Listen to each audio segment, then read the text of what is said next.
Like they conceded like down there with the least amount of goals. Everyone was like, "Oh, it's going to be hard for Man United to break them down and all of this, and their run form and all of that." Bro, we played them off the park.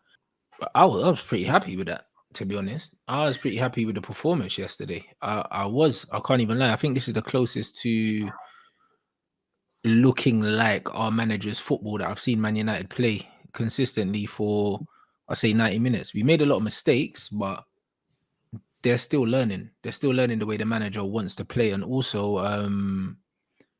I just think the players are not used to playing that way. So we're going to see mistakes, innit? We're going to see them. But it was a bit more expansive yesterday than it has been of recent times. But it just means that we made more mistakes, which is not a problem. Like at the end of the day, we won the game. We controlled the game pretty much from start to finish. Do you know what I mean? There was a little spell towards the end where Everton kind of got a bit of momentum, but it was probably the last 10 minutes of the game or something like that, including added time. Other than that, like we were pretty comfortable for the whole game. And to be fair, the scoreline flattered them because we could have beat them 4-5-1 and nobody could have complained.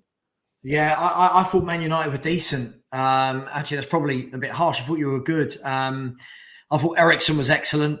I think, you know, he seemed to be involved in everything that you did from that kind of deep lying position.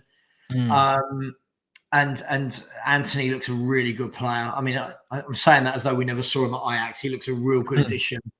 I don't know. You can see what he's doing. You can see what Ten Hag is doing. And this should be a lesson to all that, you know, after 4 games, there were fans saying that United are getting relegated and Ten Hag should be sacked. And listen, time's a great healer. and you've bounced back well. And you're right up there, right? I think if you win your hand, you go 2 points behind us. So it's good for United, I think, at the moment. Absolutely. Like it was a weird one because yesterday's game showed me just how reactionary football fans are. Because Man United go down early doors, all of a sudden everyone's crying in the chat, bro, and I couldn't believe it. I was like, bro, like we literally conceded a wonder strike here yesterday. Like Iwobi doesn't hit them like that. Like in his life, he scores a good goal, like out of nothing.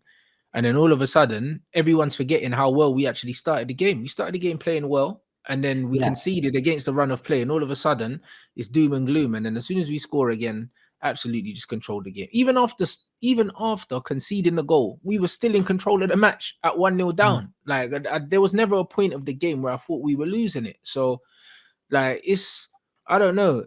It's a weird one, but it just shows you how reactionary people are. Yeah, I think as well, what you've got to take into account with this is it wasn't as though Everton deserved that lead. It wasn't as though they'd been putting pressure on and peppering your goal. It was a good strike, right? It was a really good strike out of nowhere. And then, to be fair, you guys didn't panic. It was literally, okay, they've scored. Let's get back into our way of playing. There was a good rhythm to how you played. You kept the ball well. I think there was a spell in the second half where you were very sloppy and there was lots of giving the ball away. But listen, as you said, that's going to happen.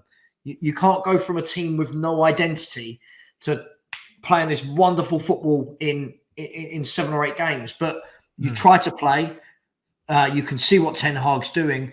And I think, listen, everyone said, man, you won't be anywhere near top 4 this year. I reckon you're in the mix for sure. You're in the mix. No, we're definitely in the mix. And I'm saying this to Everton. Listen, before the game, I think Everton had one of the best defensive records in the league.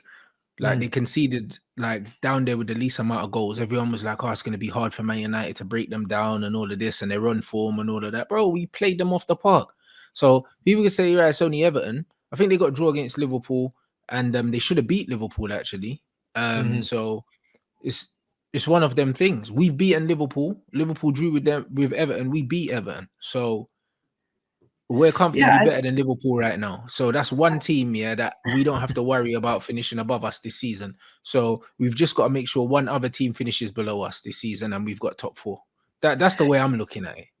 Yeah, I mean, look, and the fact is, yes, the Man City game is fresh in people's memories, but the bigger picture is in your last 6 Premier League games, you've won 5. And that sort of form is what gets teams to trophies. I'm not saying you guys this season because of the start, but 5 from 6 is a really good return. Who you got coming up next? We've got Newcastle at home on Sunday. Do you know what I mean? Okay, Newcastle are in decent form now, but we're at home. I expect to beat them. Yeah, that interesting. Yeah, I was just saying I was just on a stream with Tapping Tobes and said I really like what Eddie Howe's done. I think he's done a magnificent job in the year that he's been at Newcastle. But yeah, that should be a good game. That should be a really, really good game. And look, another win, and you're flying, aren't you? Do you know what I mean? That's what I mean. Liverpool went to Everton, didn't win. Everton were unbeaten in 4 games and had the best defensive record in the league. And we go and beat them, and all of a sudden we're supposed to beat them. This is exactly what happens. Goalposts getting shifted all over the place. But if we gone there and not lost, then gone there and lost, or gone there and not won, all of a sudden it would have been how well Everton are playing. And then we play them off the park, and all of a sudden they're shit. That's fine. I don't mind. Yeah, listen, you got the job done. You went there, you needed to win. You did win. You bounced back from the Man City game. Credit to Everton, they hung in there, but Everton are not. I think he's got them organised at the back, but they've just not got firepower, man. I think Neil Maupay's a good pro. I think he'll work hard for you. Same with Damari Gray and Anthony Gordon, but if that's your front three, you know your limits, right? You know your limits. For sure. Oh, for sure. Absolutely. Absolutely. So, no, I thought it was an interesting game. A lot of giving the ball away, but I noticed that Man United were trying to move the ball considerably quicker. And with that comes mistakes. For sure. It comes mistakes because the players are not used to playing at that pace. Like, one of the biggest criticisms we used to get under Ollie is that we moved the ball too slow.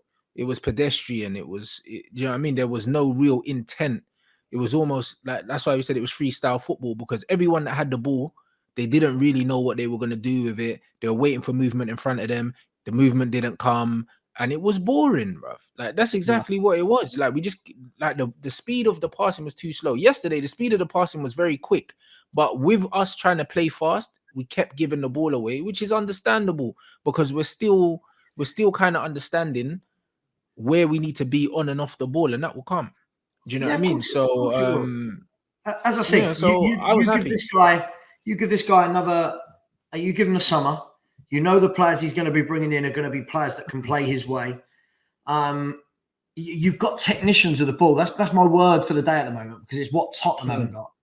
We haven't got any technicians, any creators, and you've got Bruno, you've got Ericsson, you've got players like Anthony.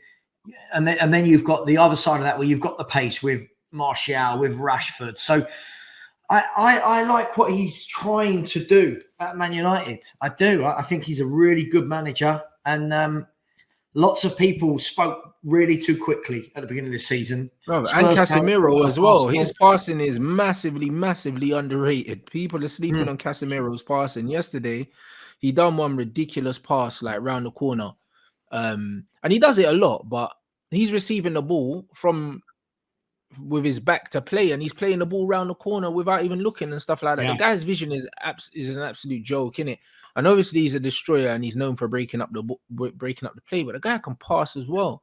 Do you know what I mean? And he gave the ball away a few times in certain positions because he's not used to playing at the speed that the manager wants him to play. He's come from La Liga playing for Real Madrid, where he can put his foot on the ball, get his head up, get the ball out of his feet. Can't do that in the Prem. And the manager said in the post-match thing as well, the manager basically said he needed time to adapt. Now he's ready.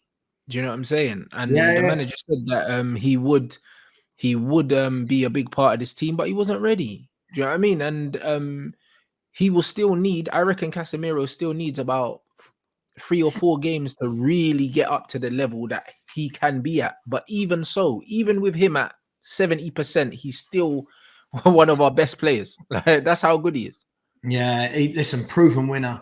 But you know what people are like. A player comes to this league, we give them like 2-3 games and go, oh, there you go, he can't hack it. Listen, it's not just that, is it? It's moving country to settling your family. How much time you have to play with players, language. Listen, winners are winners. And it's not like he's just won one thing. He's a serial winner for a reason. And somebody on my stream just now put, Man U have done what Spurs should have done. Man U have gone from McFred to Ericsson and Casemiro in one window. It's mad, isn't it? That's a crazy upgrade. Right.